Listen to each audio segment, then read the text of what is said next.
வணக்கம் அன்பு சொந்தங்களே. இன்னும் ஒரு இப்போது 2.0 செய்திகளில் உங்களை எல்லாம் சந்திப்பதில் மிகுந்த மகிழ்ச்சி.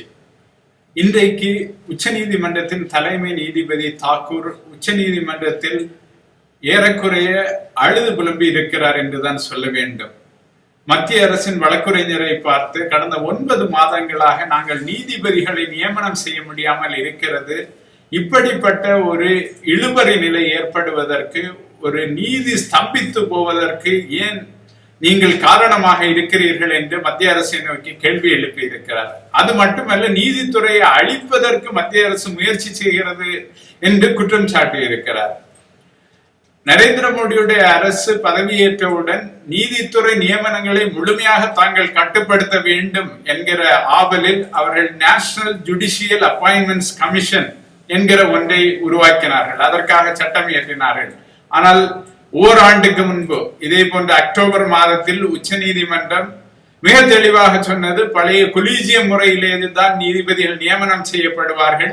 இந்த முறை இப்போது உருவாக்கப்பட்டிருக்கிற நேஷனல் ஜுடிஷியல் அப்பாயின்மெண்ட்ஸ் கமிஷன் என்பது கான்ஸ்டிடியூஷன் அடிப்படையில், அரசியல் சாசன அடிப்படையில் செல்லாது என்று அதை முற்றுமுழுதாக நிராகரித்தது.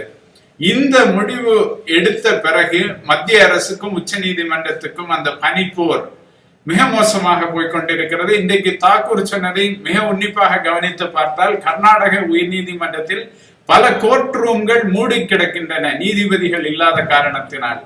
ஒரு காலத்தில் கோர்ட் ரூம் இல்லை, போதுமான இன்ஃப்ராஸ்ட்ரக்சர் இல்லை என்கிற கவலை இருந்தது. ஆனால் இன்றைக்கு கோர்ட் ரூம் இருக்கிறது, ஆனால் நீதிபதிகள் இல்லை என்கிற ஒரு அவல நிலை உருவாகி இருக்கிறது.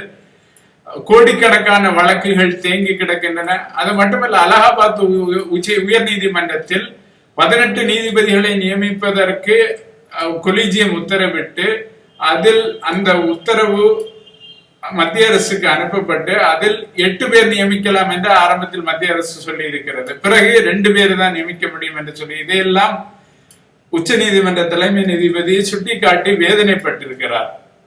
ஜனநாயகத்தின் முக்கியமான 3வது தூணான நீதித்துறை இவ்வளவு மோசமான நிலைமைக்கு இதற்கு முன்பு ஆளானதில்லை என்று சொல்லக்கூடிய அளவுக்கு மோடி அரசின் கீழ் நீதித்துறை மிக மிக கேவலமாக அலட்சியப்படுத்தப்பட்டிருக்கிறது.